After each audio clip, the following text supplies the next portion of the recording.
Yo, what's up? Time check. 4:49 na ng hapon. Kaibigan ko si Win, nag-game pake na. So guys, mag-game pake na kami ngayon para umuwi sa Pilipinas. At kami ay magbabakasyon. So 8 months na tayo dito pa rin, 9. So 9 months na kami dito sa bansang Europe at magbabakasyon kami sa Pilipinas. At tara, samahan nyo kami. Let's go!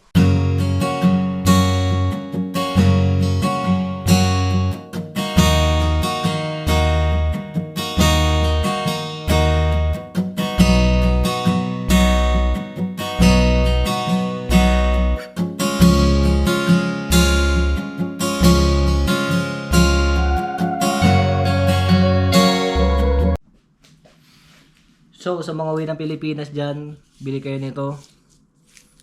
Mahirap na chocolate na nga, baka manakawan pa. So, ibalot nyo sa maleta nyo para hindi kayo manakawan. Sa mga kawatan dyan sa Pilipinas, mga poking na nyo, mamatay na kayo lahat.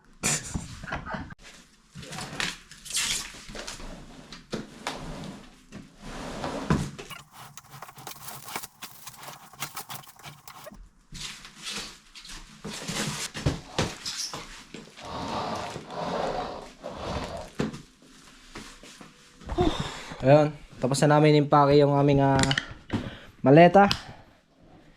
Maleta ni Win, maleta ko, maleta ni Master Jimboy. At maglilinis na kami ngayon. So we're going ready. Naka.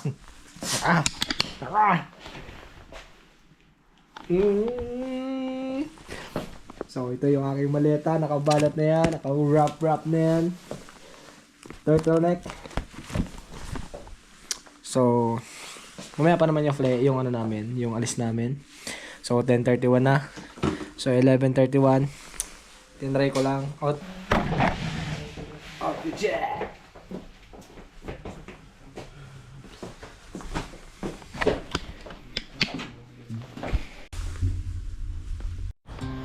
So, ngayon guys, no? It's a reel. So, ito na yung maleta natin. So we're going back to the Philippines. Babakasyon tayo sama ating tropa. Yan lang. Medyo hindi sanay yung katawan natin sa klima dito. Kaya kailangan natin magpainit-init. May experience naman natin yung tawag dyan, yung mahabang biyahe, mahabang lipad. Nakakangalay na katawan sa biyahe. Hello? Ingat kayo dyan, ingat.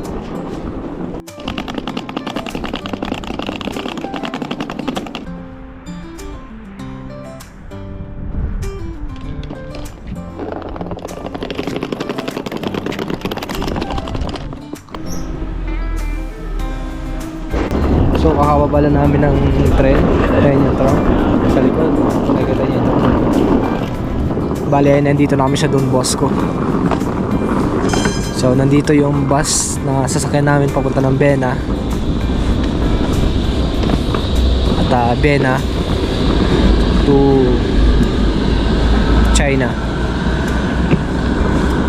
So connecting flight namin China to Philippines. So ingat sa amin guys. At sana ay gabayan kami ng Panginoon sa aming paglalakbay.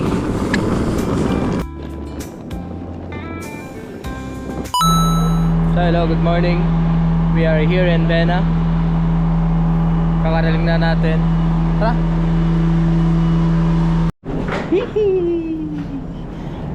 Painit na. Papainit na. Tatlong itlog. Kalining yan para mamaya. Tulog ka nga tayo mamaya. Hindi kasi ganun. Sarap. Ko alam. Aga pa? Oo, alas 5. Kasi ganun din yung ano natin eh. Ganun din yung tulog baluktot natin mamaya sa aeroplano. Diba? Nakaganon din tayo. Nakatagilid.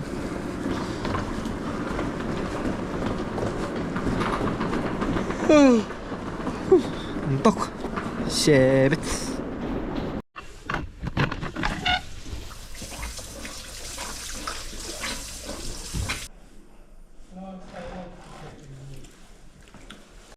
So, may nagtimbang na si Jimboy, men. Yan si Boss Jimboy. Boy, kaway ka na muna, boy. So, nagtimbang siya. Medyo excess siya ng luggage na 0.3. 0.3 ba? 36? Yes. So, excess siya 36. Di namin alam kung makakabayad siya o pagbibigay siya ng airlines. At binigay niya sa akin sa chocolate. Yema pala to, Yema. So, made in Poland. So, kakainin namin yan mamaya. Kaso nga lang, hindi ko alam kung pwede ako kumain yan. Gawa ng umangat yung aking ngipin. Mga ganun. Pag kinagat ko, nagaganon-ganon yung ngipin ko. Hindi natin alam. So, tambay muna kami dito ngayon.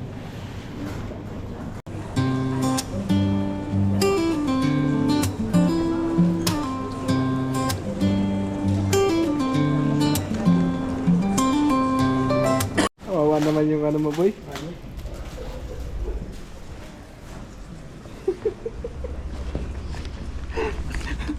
So, bala nag-excess baggage sa Jimboy. Nag-excess baggage siya. Salang mo na agad yan. So, check mo ulit. Check mo yung timbang. Baka mamaya binalik mo yung ano mo.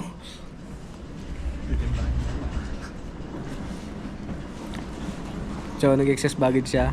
0.3 lang yung sobra. Kaso nakabalot na ng plastic wrap yung bag niya. So, nababahala siya. So, ito yung... Yan yung bag. Yan yung plastic na nakarap doon sa kanyang maleta na parang ganito. Yan. Na parang ganyan. So, tinanggal niya. Pero tinanggal niya kasi siyempre ba magbayad siya. Medyo mahal yun. Nagbawa siya ng gamit. At, ayun. Pupunta siya doon para... Yun siya.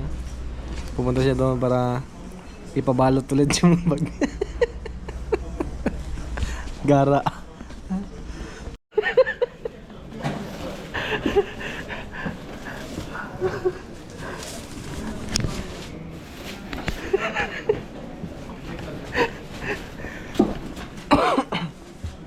Para nagtatali ng kalakal.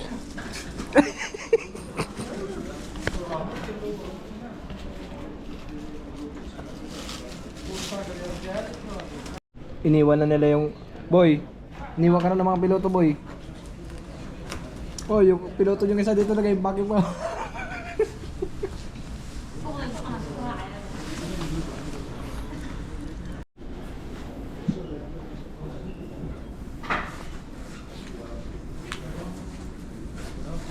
Kalantok.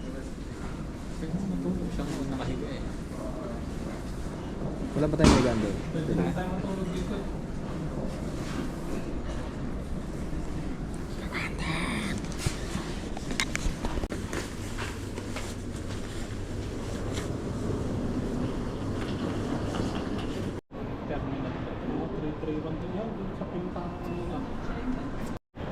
So guys, nakapag-check-in na kami. Check-in ang luggage. Hindi kami nag-check-in kung saan. So, yun na, man. So, nakapag-check-in na. So, we're going to China. Yun ang aming connecting flight, ang China. So, China going to Philippines. So, medyo matagal nga lang talaga yung, matagal nga lang yung pag-iintay namin sa China. Pero goods naman. Goods lang yan. Para makauwi tayo ng Pilipinas. Sana maging safe yung travel namin today. At di kami pabayaan ni Lord. At ingat po tayo lahat. See you Philippines. Mahigit isang araw na lang. Lapit na. So, bye-bye muna sa Europe. Alright. So, nagutom yung mga tropang balikbayan. Yan, pindot-pindot na akin. Insa na yan. Pindot-pindot na yan. Pindot na yung mga bulok. Mas maganda kayong euro sa right place eh. Sa Pilipinas? Ha? Pwede rin sa Pilipinas siya. Hindi siya, hindi. Walang peso.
sa mga nag-a-apply dyan papuntang Europe, yung tuloy-tuloy nyo lang hanggang sa mapagod kayo.